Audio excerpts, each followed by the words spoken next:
Good evening, everyone. It's me, Christian from Casual Christian, for my Thursday night update. It is December 16th, 2021. I hope you guys are doing great. For my, today started okay with work. We had our holiday party. The executives were there, and we were all building what's it called, the gingerbread houses. And it was my first time doing a gingerbread house, and I didn't know what I was doing. Like in the end, it kind of looked like some kind of like a Gilligan Island type of hut, you know. And my friend Dina, it was her first time doing a gingerbread house as well. And we were like, what do we do? And we're all eating the graham crackers, you know? And but I for my first time doing a gingerbread house, it came out okay. And was, oh, hey Karen, how you guys doing? Is Tommy with you? I'm seeing Tommy on Tuesday. I'm not Tuesday. I'm seeing Tommy on Saturday. Yeah, like at work, we were having the company was providing lunch, and I got because I'm trying to watch what I eat. I got something called the chicken tequila, and I thought it was gonna be like a grilled chicken with some veggies. And when I opened it up, it was mac and cheese with chicken. It looked really fucking delicious. But I'm like, Jesus, Jesus is testing me today.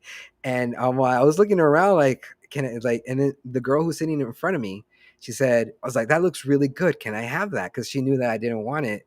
It's like, and she had the brisket, which is like a thinner piece of meat. So we basically switched lunch, and it worked out. I'm not saying that it looked gross. It looked really fucking yummy, but I'm trying to fit into my size 32 pants again. And I'm almost there. I'm almost there.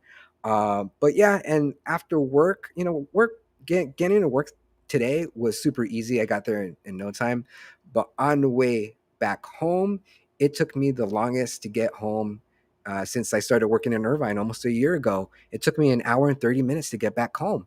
And I don't know what was going on. I'm like, everything, like from the moment I got on the ramp all the way into like the five, like the home stretch, it was just congested. It was like, what the fuck is going on? And I got off Carmelita thinking that I was gonna get like the traffic was gonna be better.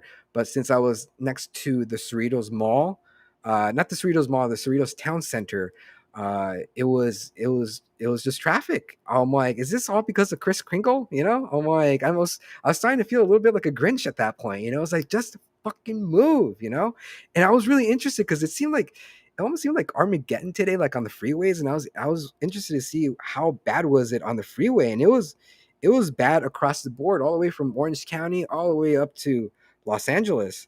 And look at these arteries. Oh, look at these arteries right here. If you guys can see them, I don't know if my I guess you can't see it. There you go. Oh. You see all that red right there?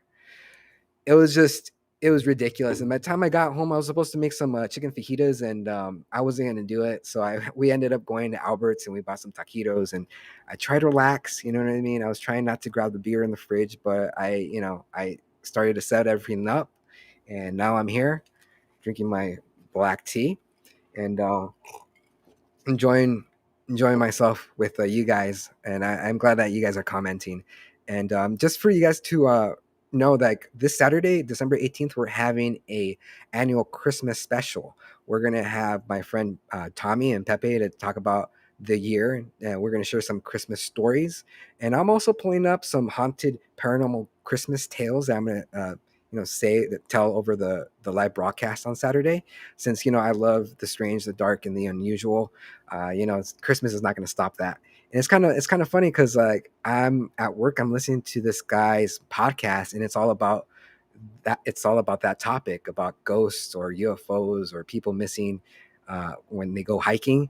And I'm all like, I'm really into it. I'm really vested in like all his videos. And this guy's videos, he's just him just talking. It's just kind of like sitting like in the campfire and just listening to him tell like these crazy stories. And it was pretty cool.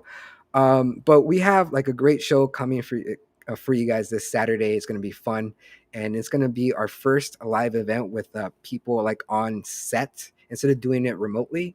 It's going to be like a different dynamic, so it's going to be loads of fun, and I hope to see you guys this Saturday. But you know what? I don't know if you guys heard this on the news about this truck driver who was sentenced to 110 years for accidentally killing four people, like going down this mountain pass. And the crazy thing is that like a lot of truck drivers are protesting the sentence because they said it was excessive. Like being the son of a truck driver, like I'm not saying that he should be not held responsible for that accident, but I was, to this, going back to the stories that I was listening to today at work. One of the stories was about this teenager who killed his girlfriend because he didn't like her. He took her to the forest and smashed her head with a rock, and he only got 14 years in prison. So do you guys know what? Do you guys understand what I'm talking about?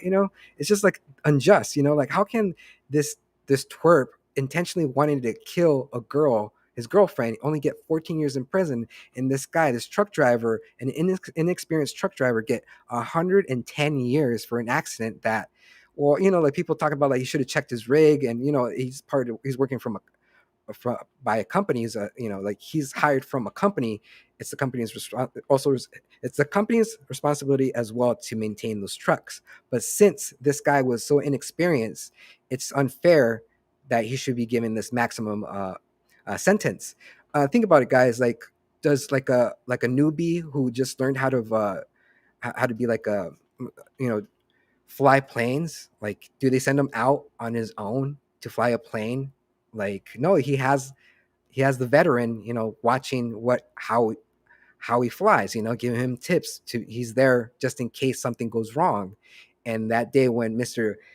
Aguilar, he went on his own, like he for sure, if he had like a partner, like a seasoned veteran with him on his trip, it would I'm pretty sure that accident would have been diverted, or it would have been less of a fatality. But yeah, unfortunately, that happened, and I don't, I'm outraged, and uh, yeah, and I so much so that I saw this petition circulating on Facebook to reevaluate his maximum sentence for like 110 years, which is like excessive. Somebody called it draconian, and I agree. Like I think mass murderers get less time than this poor guy. And I'm going to share the link after the show. I'm going to post it on Casually Christian if uh, for you guys to sign the petition, because I signed it, and I think his case should be reviewed again, and the company should be also at fault as well. And I hope that I don't know too much of the details of what's going on with the company, but seems so far the company is not being held responsible for what happened in Colorado. And I don't know if you guys remembered back in 2008 when Obama was president, like the Supreme Court declared that corporations were individuals. So if that's the case, then this company should, the executives or the owners should be sent to prison as well. They should be, held accountable as well. But yeah, this story hit close to home because my father was a truck driver, and he was an excellent truck driver. My father, he had like about close to 40 years experience, and he was teaching young cats to to drive trucks as well. And I remember as a boy, I used to go on him with two trips, to San Francisco, to Northern California. And I remember the people in your life. You remember like the adults in your life that come and go. Like he was teaching these young adults how to truck drive, and he was like sitting in the passenger seat, or like they would switch, and he was there just in case something went wrong. So what I'm saying, the guy who he killed those four people in Colorado, he should have had like a buddy who knew what was happening, what was going on. So yeah, that's what I think, and I don't know what you guys think about that case. Please let me know in the comments. And another thing, segueing to something else, something lighter. Tonight, I don't know, for you guys who are nerds, what's going on tonight? It is the Spider-Man No Way Home is premiering tonight. And I know a lot of people who are staying off Facebook because they're watching the movie tonight and they don't want spoilers. And I want to see it, but truth be told, I mean, I would love to see it in a theater, but like, I really got comfortable watching the movie, in the comfort of my own home, because like I could pause the movie when I need to use the restroom, which is pretty frequent now that I'm, getting closer to my 40s, and I don't have people like talking in the background, not like people hearing them chew popcorn. I just got really comfortable watching a movie at home. But I'm gonna wait until the whole crowd dies down for the Spider-Man movie, because it does look pretty good, but you know how these superhero movies go, that they always, of course, the the main character is gonna overcome his obstacles. Like there's always gonna be like, I don't know, like maybe, I don't know. I don't want to say too much, but it's like the superhero movies are so formulaic now that of course the good guy is going to overcome. It's always the case. And I think that's why Batman: The Dark Knight was so successful, because it didn't have that happy ending. You know what I mean? The Dark Knight, Batman, he became an outlaw. Like they were hunting him down for the death, the murder of Harvey Dent, and that we don't really see that much of a dark ending for superhero movies. And I think that's why the Dark Knight from 2008 was so successful, because of the ending. But yeah, it's just my little nerd comment about superhero movies. But yes, are you guys watching the new Superman? Are you guys watching the new Spider-Man movie tonight or this weekend? Or are you guys gonna wait until the crowd dies down? Or do you guys even know if that movie's coming out? um, but yes, another thing this week. Oh, check this out, guys. On the way driving back, home, I had this conversation with this lady, my friend from work. He was contacted from somebody who found his resume on Indeed, and he thought it was a good position for me, because it was it's in Santa Fe Springs, and the pay is like way more than what I'm getting paid right now, and I'll be working close to home. And he says like, do you mind, Christian, do you send me your resume? If you're interested in it, send me your resume. I'll send it to the recruiter. And maybe if the recruiter likes your resume, she'll be giving you a call. And she totally did. She called me today. We had a great conversation. And it's like, because I work in reverse mortgages, she said, do you have any experience in the medical field? I'm like, none whatsoever. But neither when I started working for this industry, for the reverse mortgage industry, no experience. But now, like, I know the documents. I know what's going on with my position. Being a document control specialist, and that's the position that they're hiring at this place in Santa Fe Springs. So I'm in talks. What I'm like, I'm not going to leave. You know what I mean? Like, I need to know the work culture of that company, because I'm pretty comfortable where I'm at. Like, yeah, I wish it was closer. And I know, like, if I stick at the job that I'm at right now, potentially I could work from home, which, that's a dream. That would be a dream for me. Uh, working with because my goal, since my dad passed away, I want to get a remote job so I could work with my mom at home, so she won't feel so lonely. So I could be with her. You know what I mean? And but with the other job in Santa Fe Springs, it's close to home. I still it's giving me access close to my mom, just in case something happens. I could rush there. But again, I'm scared about the work culture, because I remember I left this one job not knowing the work culture, and it turned out to be a toxic work environment. And I was there over the summer, and then I made the decision that, what, I can't be with these people for the next 7 years of my life, dealing with this, you know, toxic work environment. And so I said, what, like, I can't deal with these two ladies. Thanks for the opportunity. And I left. And then after I quit, I was hustling for a job every day. I was going to job interviews like every day. And, like it sucks going to job interviews. And, and then I found this job that I'm at right now. It took me 6 weeks to land the job where I'm at right now. And the work culture is really, really good. Like, of course, people love to complain, but from all the jobs I ever had in my life, the company where I'm at right now, it's not too bad. It's fine. It's tolerable. You know what I mean? They HR is there for you to a point. But I worked at a lot worse places where I'm at right now.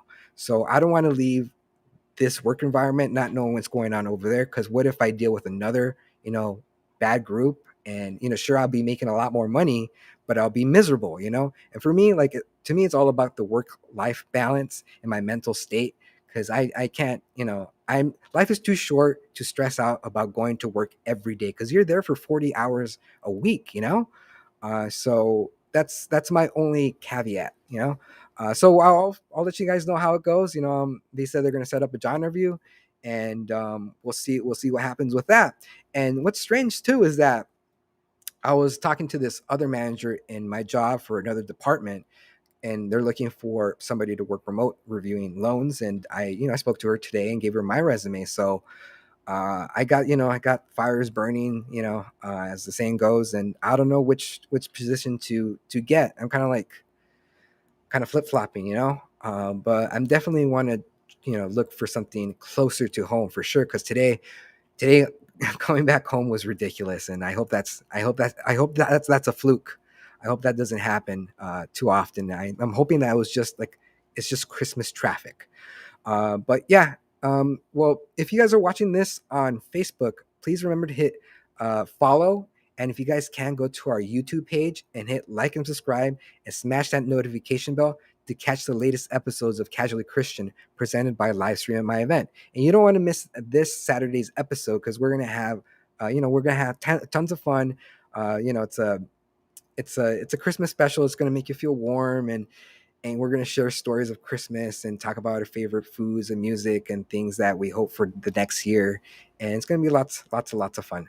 And also, if you guys also want to listen to my Casually Christian podcast, the audio, on top of the screen, you're going to see a QR code, and if you scan that, it'll take you directly to our podcast SoundCloud. And yeah, you can listen to my beautiful voice for 44 hours and let me know how that goes.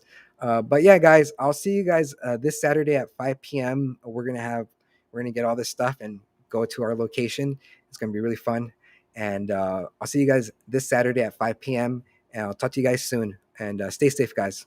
Bye.